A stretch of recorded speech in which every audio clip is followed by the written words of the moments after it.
گھر کو ایمان کا شیشہ بنائیں، ایمان کا فانوس جلائیں، ایمان کا بلب جلائیں، اپنی نماز کے مصلی پر اپنی روح کو ختم ہونے تک قائم رکھیں، دائم رکھیں، اور سارے حقوق ادا کرنے کے ساتھ ساتھ اللہ کے اس نظام کو اس گھر میں زندہ کریں۔ آپ کی بیٹی ایک امام انقلاب بن کر آئے اور آپ کا بیٹا ایک امام انقلاب بن کر آئے، اور شادی کا ہر دن ہماری روح کو بڑھائے، جسم کو بڑھائے، عزت کو بڑھائے، ترقی کو بڑھائے، حلال کو بڑھائے، حرام کو ختم کرے۔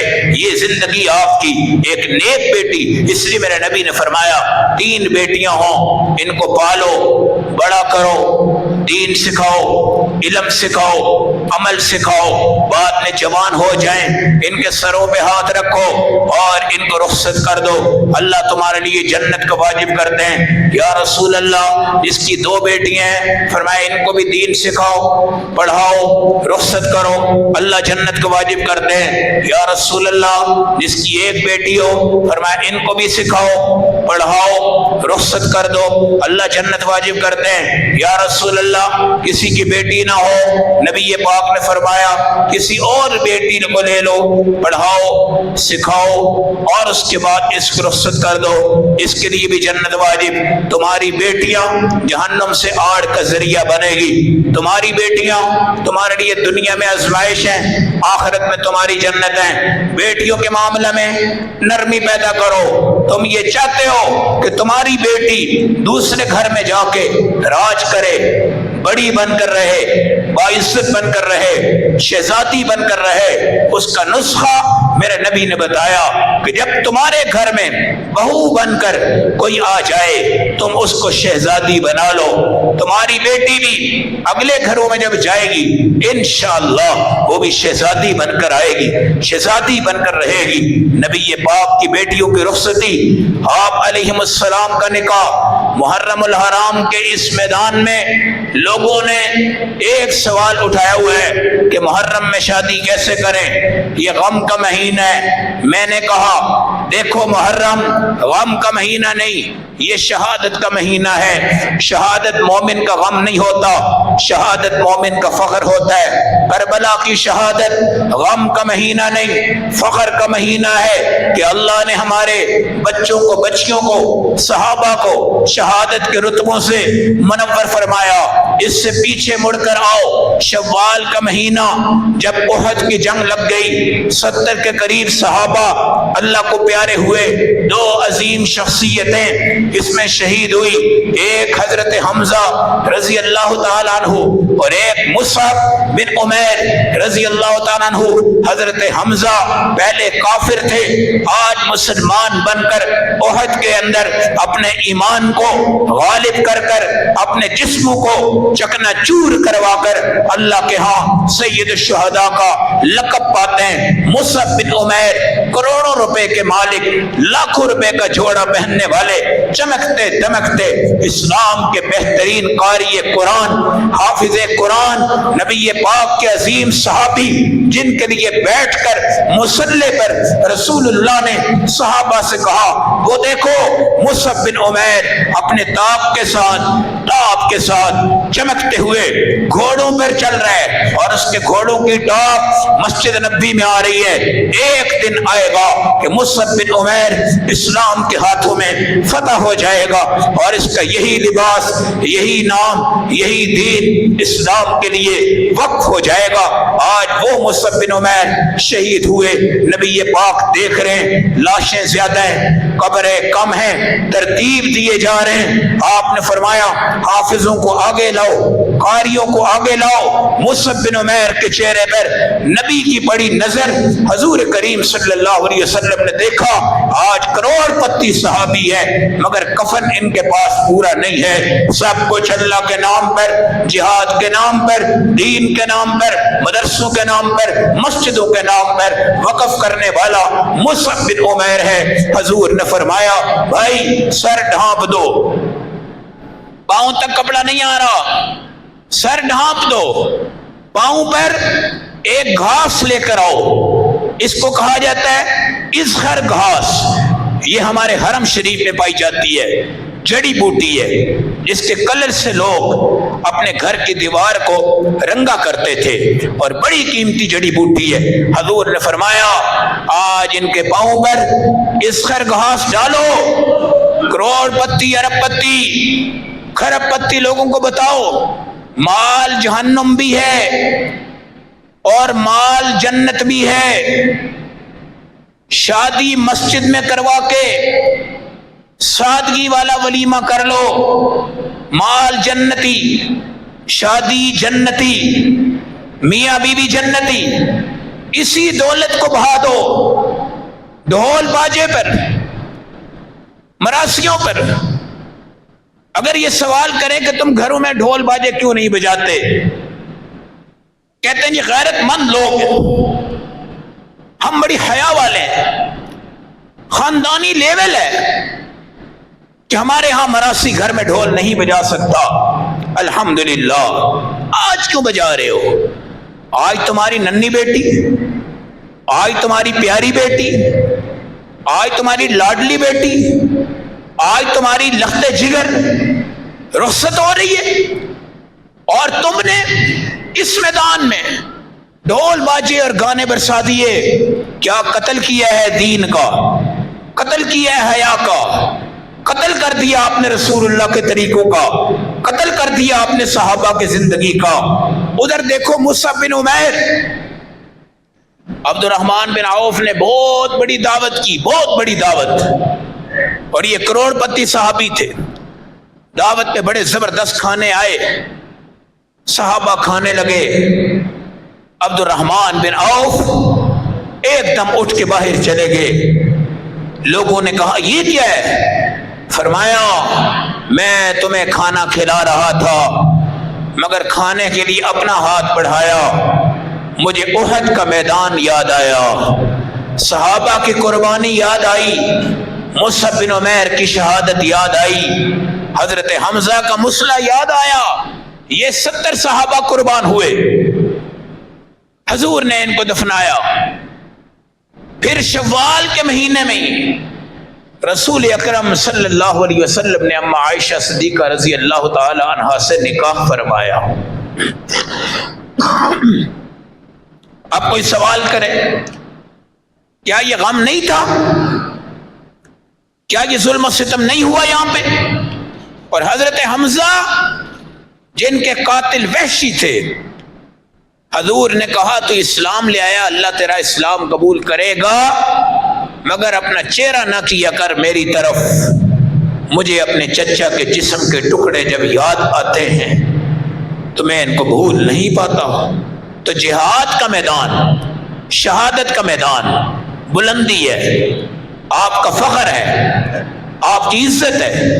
جس طرح احد کا میدان ہمارے لیے قابل فخر، بدر کا میدان قابل فخر، حدیبیہ کا میدان قابل فخر، خندق کا میدان قابل فخر، تبوک کا میدان قابل فخر، ذات الرقاع جو غزوہ ہوا اس کا میدان قابل فخر، بیر معونہ جس میں 70 قاری ایک کنویں میں شہید کر کے ڈالے گئے، یہ میدان ہمارا فخر، غزوہ حنین ہمارا فخر، غزوہ طائف ہمارا فخر، سب سے بڑا غزوہ جس کو ہم کہتے ہیں فتح بیت اللہ، جہاں رسول اللہ نے فتح مکہ کے لیے تشریف لائے، یہ ہمارے لیے قابل فخر ہے، ہم اس پہ ہائے نہیں کریں گے۔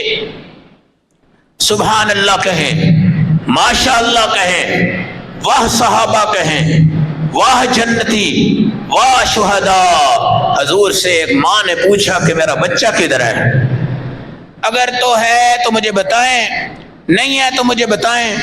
حضور نے فرمایا اس کے لیے ایک جنت نہیں ہے، خدا نے کئی جنتیں اس کو عطا کر دی ہیں، اور جنت کا شاہ سوار ہے، جنت کا کھلاڑی بن چکا ہے۔ تو ماہ محرم میں بیوی حلال، ماہ محرم میں میاں بیوی کی ملاقات جائز، ماہ محرم میں قربانی کا گوشت جائز، ماہ محرم میں بیٹیوں کی شادی جائز۔ حضرت فاطمہ جو اہل بیت کی مرکزی ماں ہیں اور صحابہ کی عزت ناموس ہیں، ان کا اپنا نکاح محرم الحرام میں حضرت علی رضی اللہ تعالیٰ عنہ سے ہوا۔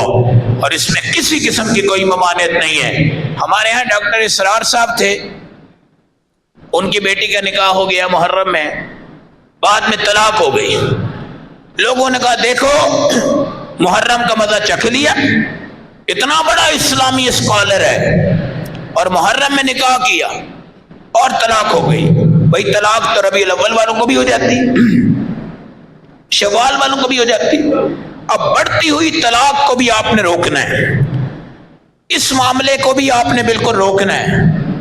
آپ کی بیٹی ہو یا آپ کا بیٹا ہو، جب آپ نے دیکھا کہ گھر میں اونچ نیچ ہو رہی ہے اور ڈر آ رہا ہے کہ کہیں بیٹا طلاق نہ دے دے، مسئلہ خراب نہ ہو جائے، کئی مرتبہ وہ آپ کی بیٹی کو تھریٹ کر جاتا ہے کہ میں نے تمہیں کیا دے دینی ہے، طلاق۔ علماء سے بھی کہتا ہے کہ جناب میری زبان نہیں رکتی، مجھے ڈر ہے کہ کہیں میں بیوی کو طلاق نہ دے بیٹھوں۔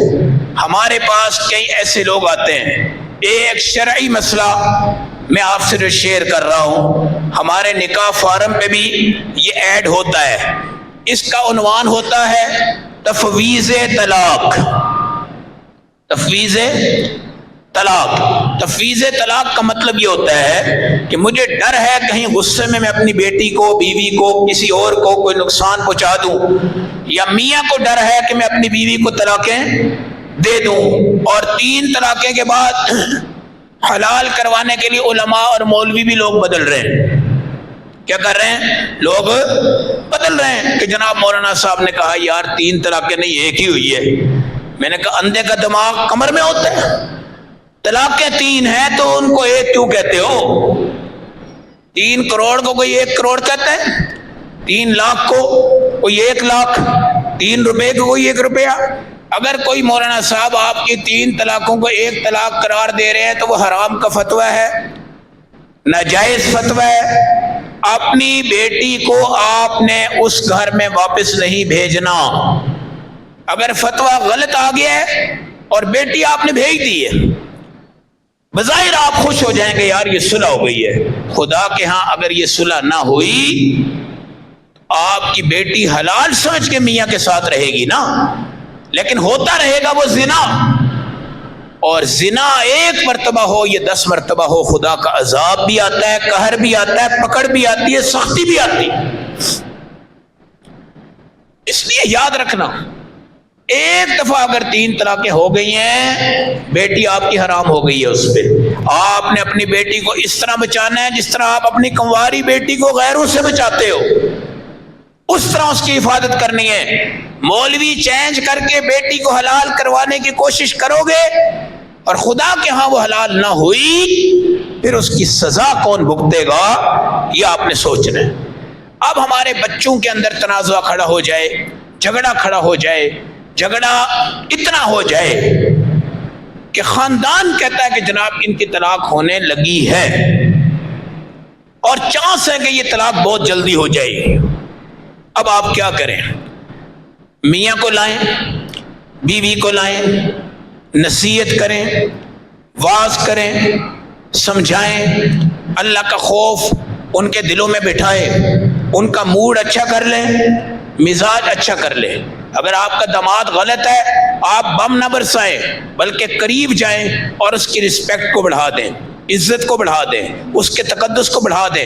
وہ آپ کی بیٹی کے جسم کا حصہ بن گیا ہے اور آپ کی بیٹی اس کے جسم کا حصہ بن گئی ہے۔ ہم لوگوں کے کہنوں پر انڈیا پاکستان والی جنگ نہیں بنائیں گے۔ کیا کریں گے؟ بچوں کے موڈ اچھے کر دیں، آپ ان کے تھوڑا سا قریب ہو جائیں، آپ داماد کی عزت کو بڑھا دیں، اپنی بہو کی عزت کو کیا کر دیں؟ بڑھا دیں۔ یہی مرکز ہے لڑائی کا بھی اور یہی مرکز ہے محبت کا بھی۔ اگر آپ کی بیٹی خوش ہے کام ٹھیک ہو جائے گا، بیٹا خوش ہے کام ٹھیک ہو جائے گا۔ پھر بھی نہیں ہو رہے، آپ بیٹے کو بٹھا کر کہیں کہ بیٹا تیرے پاس اللہ نے 3 طلاقوں کا اختیار دیا ہے۔ کتنی طلاقوں کا اختیار ہے؟ 3 میں سے تم اس کو ڈیوائیڈ کر لو، یا 2 طلاقوں کا اختیار اپنی بیوی کو دے دو یا 1 کا اپنی بیوی کو دے دو، 2 کا اپنے پاس رکھ لو، 1 کا اپنے پاس رکھ لو۔ کچھ طلاقوں کا اختیار بیوی کو دے دو اور کچھ کا اپنے پاس رکھ لو۔ بالکل یہ جائز ہے، شریعت میں اس کو کہا جاتا ہے تفویض طلاق۔ ہمارے نکاح فارم پہ لکھا ہوا ہے آیا خاوند نے بیوی کو تفویض طلاق کا حق دیا ہے یا نہیں دیا۔ اب کیا ہوگا، میں نے بیوی سے کہا کہ ایک طلاق کی مالک تم، دو طلاقوں کا مالک میں، ٹھیک ہو گیا، بات طے ہو گئی۔ اب دوبارہ ہماری لڑائی ہوئی، اب میں نے اس کو 100 بار بھی طلاق دے دی، اگر اس کو 2 ہونی ہے، کتنی ہونی ہے؟ 2۔ وہ اگر لڑائی میں آ کر کہتی ہے تم نے مجھے بھی طلاق کا حق دیا ہے، وہ تمہیں 100 دے دیتی ہے، اس کی کتنی ہوگی؟ 1۔ وہ اگر 1 دے گی تب بھی صلح ہو جائے گی، اور اگر میں اپنی 2 طلاقوں کا استعمال کروں گا تب بھی کیا ہو جائے گی؟ صلح ہو جائے گی۔ بیوی پکی حرام نہیں ہوگی۔ تفویض طلاق یہ مسئلہ آپ علماء سے پوچھیں، بیٹھ کر پوچھنے سے آپ کو سمجھ میں آئے گا۔ اور یہ ان گھروں کے لیے کہہ رہا ہوں جن میں حالات خراب ہو چکے ہیں، جن میں طلاق کے چانس بڑھ رہے ہیں، جن میں جدائی ہو رہی ہے، جن میں معصوم بچے 2 کشتیوں کے سوار بن رہے ہیں، ان کا مستقبل کیا ہو رہا ہے؟ تباہ ہو رہا ہے۔ آخری بات، آپ کی بیٹی جوان ہے، بیٹا جوان ہے، شادی کے دن قریب آ گئے، آپ نے ان کو سکھانا ہے۔ کیا سکھانا ہے؟ سورۃ النساء 4 سپارے میں شروع ہوتی ہے، پوری سورت آپ کی بیٹی کسی عالمہ سے پڑھے اور آپ کا بیٹا کسی عالم سے پڑھے۔ میاں کے حق کس میں ہے، بیوی کے حق کس میں ہے۔ دوسری بات، جب آپ رخصتی کریں اس سے مہینہ 2 مہینے پہلے اپنی بیٹی کو کسی مستند عالمہ عورت کے پاس بھیجیں اور ان سے کہیں اس بچی کو پاکی کے، ناپاکی کے، اخلاق کے، آداب کے، تہذیب کے طریقے کھل کر بتائیں، اور بیٹے کو کہیں کہ بیٹا فلاں مولانا صاحب کے پاس جاؤ، 1-2 مہینے ان سے سلام بھی رکھو، دعا بھی رکھو، دعائیں بھی کرواؤ، اور ان سے جا کر شادی کے مسائل کو سیکھ لو اور دعائیں بھی سیکھ لو، سہاگ رات کے طریقے بھی سیکھ لو، پاکی کے مسائل بھی سیکھو، ناپاکی کے مسائل بھی ان سے جان لو۔ 2 مہینے پہلے آپ کی بیٹی ایک عالمہ سے جا کے سیکھے اور آپ کا بیٹا ایک عالم سے جا کے سیکھے، پھر آپ ان کی رخصتی کرواؤ۔ تو نکاح ہمیشہ مسجد میں کروانا ہے، یہ طے کر لو، ہمیشہ کے لیے طے کر لو، پکا فیصلہ کر لو کہ نکاح آپ نے کہاں کروانا ہے، مسجد میں کروانا ہے۔ اور شادی میں ڈھول گانے باجے ان کو حرام سمجھنا ہے، اور یہ سمجھو کہ جب تم شادی حال میں ہو تمہیں نبی پاک پکار کے کہہ رہے کہ ڈھول نہ بجانا، مراسی کو نہ لانا، ساؤنڈ نہ لگانا، کچھ بھی نہ کرنا، حضور پاک کی ہدایات ہیں۔ آپ صلی اللہ علیہ وسلم کی بیٹیوں کی رخصتی اور اس کے بعد ان کی کامیاب زندگی اور حضرت فاطمہ کا درجہ جنت اور آپ کے بچوں کا کربلا کے میدان کو دین سے منور کرنا، محرم کی شادی کے باوجود خدا نے ان سے اتنا بڑا کام لیا ہے، اس لیے محرم الحرام قابل عزت ہے، قابل احترام ہے، اس میں نکاح کریں۔ اور بزنس پوائنٹ کے اوپر بھی محرم اور سفر کی وجہ سے لوگ قحط سالی کا شکار ہیں۔ قحط سالی، شادی ہال بند ہے، بکنگ بند ہے، یہ جتنے کھانے پینے والے سسٹم ہیں اجتماعی، ان میں بالکل ٹھنڈا کام ہے، اور 2 مہینے تک لوگ جناب چوکری مار کے بیٹھے ہوتے ہیں۔ اس چیز کو فروغ عطا کرو۔ محرم میں روٹی جائز ہے، شادی جائز ہے، کھانا جائز ہے، پینا جائز ہے، کاروبار جائز ہے، خوشیاں جائز ہے، کوئی مسئلہ نہیں۔ باقی شہادت کا مسئلہ وہ محرم میں بھی ہے، شہادت کا مسئلہ شوال میں بھی ہے، شہادت کا مسئلہ بدر میں بھی ہے، شہادت کا مسئلہ احد میں بھی ہے۔ اور میں اپنے تصور قلبی کی جو بات رکھتا ہوں کہ سب سے بڑا اگر موت کا غم ہے امت کو اور ہونا چاہیے، وہ رسول اللہ صلی اللہ علیہ وسلم کی یوم وفات ہے۔ اور ہمارا عقیدہ ہے کہ حضور کی وفات کا اگر ہم غم کے پہلو سے بات کریں تو وہ کربلا سے اور احد سے بھی بلند ہے جی. وہ ہے ربیع الاول. وہ کیا ہے؟ ربیع الاول. اور یہاں پہ ظلم یہ کیا جاتا ہے، صرف ایک خوشی منا کے دنیا کو بتا دیا جاتا ہے کہ ہم رسول پاک کی پیدائش پہ خوش ہیں. اگر ہم ان سے سوال کریں یار کسی دن وفات ہوئی ہے یا نہیں ہوئی ہے حضور کی؟ ہوئی ہے. اور 50 سال سے اوپر کے یہاں کے مجمع کے لوگ جانتے ہیں کہ نبی پاک کی جو وفات تھی صرف پہلے اسی کو منایا جاتا تھا، وفات رسول. یہ جو ولادت اور میلاد کا جو چکر ہے نا، یہ اسی جگہ پہ ہے جہاں روٹی بنتی ہے.